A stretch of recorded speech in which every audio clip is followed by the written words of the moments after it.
The media is the message and the messenger, and increasingly a powerful one. People learn more from media than any other single source of information. So if we want to understand what's going on in our society in the 21st century, we have to understand media. If you think about media and technology, they're delivering content that is shaping our society. They're shaping our politics, they're shaping our national discourse, and most of all, they're shaping our children's brains and lives and emotions. We estimate there's somewhere north of 1 billion people who use the internet every single day.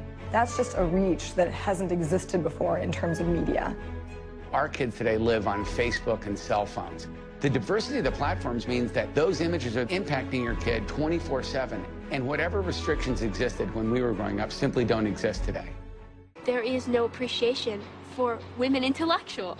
It's all about the body, not about the brain. You all saw the famous photo from the weekend of Hillary looking so haggard and looking like 92 years old. Breast implants. Did you have them or not? Because that's all over the internet about you in mainstream media.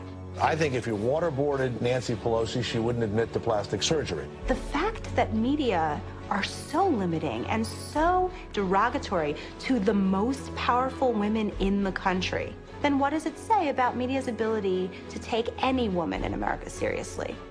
The media treats women like shit, and it's horrible, and it's like, I don't know how we survive it. I don't know how we rise above it. The ideal image of beauty is more extreme and impossible than ever before. In the old days, the perfection was achieved through cosmetics and airbrushing, but now it's possible for that image to be absolutely perfect because of computers. You never see the photograph of a woman considered beautiful that hasn't been digitally altered to make her absolutely inhumanly perfect. Girls are being encouraged to achieve that ideal at younger and younger ages all the time. They end up measuring themselves against an impossible standard and feeling themselves wanting as a result of it. Also, not surprisingly, young men who are shown lots of photographs of supermodels then judge real women much more harshly. The most important thing to understand about all of these images and how they affect us is that the effect is primarily subconscious and that it is very harmful, but that for the most part we're not really aware of that, which is why we need to pay conscious attention to these images. The average child develops over 18 to 24 years, and full brain development doesn't really occur until you're into your early 20s.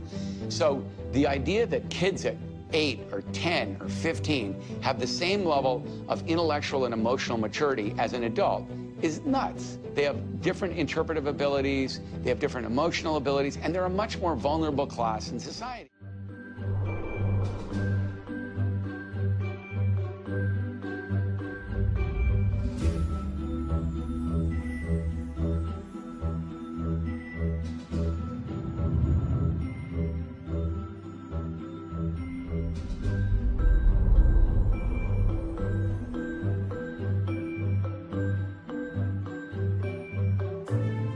Not only are girls seen as objects by other people, they learn to see themselves as objects.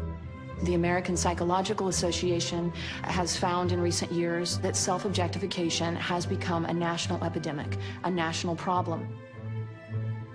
The more women and girls self-objectify, the more likely they are to be depressed, to have eating disorders. They have lower confidence, they have lower ambition, they have lower cognitive functioning, they have lower GPAs.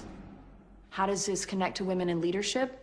Women who are high self-objectifiers have lower political efficacy.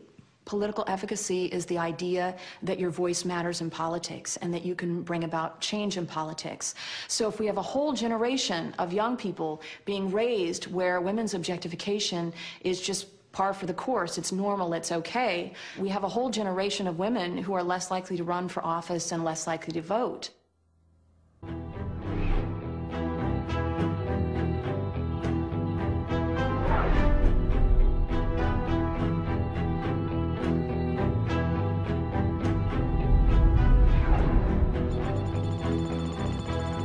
people knew that Cuba, China, Iraq, and Afghanistan have more women in government than the United States of America, that would get some people upset. No wonder we are in such trouble in this country. We've been choosing our national leadership from 6% of the country.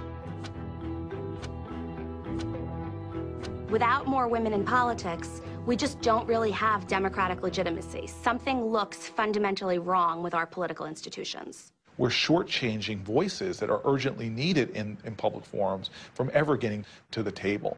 Washington is still pretty male, and it was not unusual to go into a room and be the only woman in the room. Sometimes it mattered.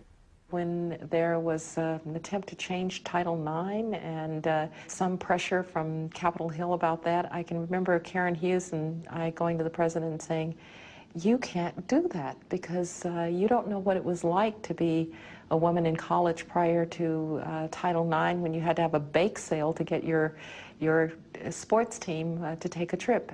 If you have any kind of a decision-making board and if there are not any women on that board, they're going to make the wrong decisions because they don't have the woman's perspective, the woman's insight, the woman's experience. It's an absolute scandal that America's women continue to earn just 77 cents for every dollar men earn. In 9 states and the District of Columbia, women who are victims of domestic abuse, who've been victims of domestic abuse, can be denied health care coverage because domestic abuse can be considered a pre-existing condition. We go to the ladies' room, the Republican women and the Democratic women, and we just roll our eyes at what's being said out there. And a Republican woman said when we were fighting over the health care bill, if we sent the men home, we could get this done this week.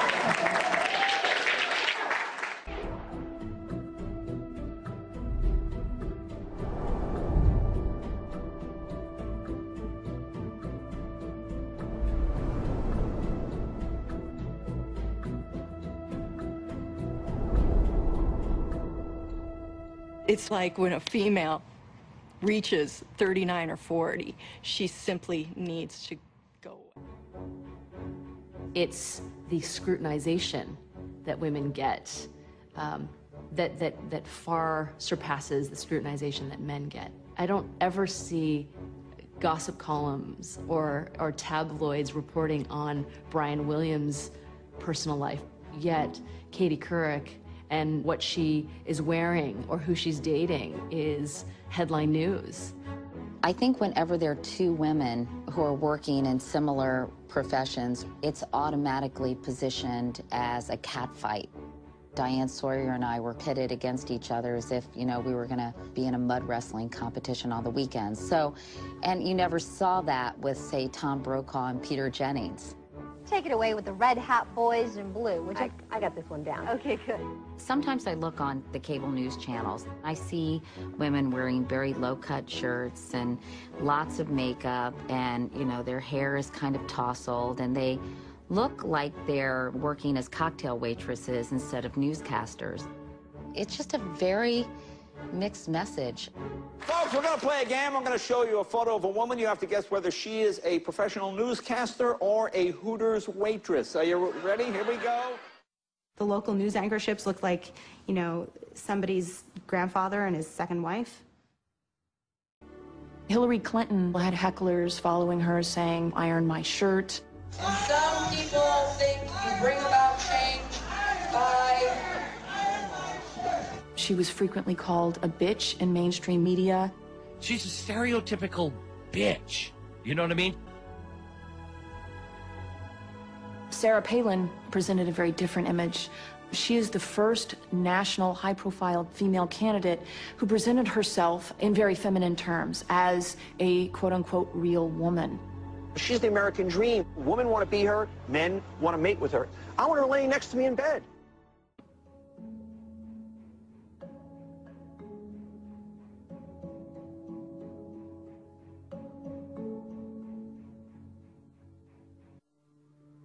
Starting in the 1980s, really under President Reagan, we started deregulating the media industry in the United States. And the same people who hung their hat on the mantle of family values were the same people who deregulated the media industry. The chairman of the FCC, Mark Fowler in those days, referred to the television set as just another piece of hardware, and therefore it should be regulated or not regulated in the same way that toasters are or washing machines. But you're talking about images and messages that shape our entire society, our culture, and to cut back on the regulatory structure that oversees that led to a lot of unforeseen consequences when it came to messages and images for young people, particularly for girls and young women. What you saw was more and more content, fewer and fewer limits on that content, and a lessening of standards. By the time you got to the Telecom Act of 1996, you had a chance to potentially re-regulate, if you will, the media industry. But in fact, that did not happen. We have huge corporate conglomerations controlling television, radio, cable, newspapers, movie theaters, theme parks, huge amount of power in this country. And most of these conglomerates really operate with an eye focused on the bottom line, not on fair and balanced reporting. Rumor is going to. You have Fox News and Bill O'Reilly developing an entire strategy to corner the market in sensationalistic news just to sell ads, get eyeballs, etc. And then all the other major news outlets on cable trying to compete so that who gets to shout the loudest becomes a standard for news practice. I could be delivering the same script with the same graphics in the same studio, wearing the same thing, but on 2 different days, I could be delivering it like this, or I could be delivering it like this. And if I'm delivering it like this, I'm going to get double the rating.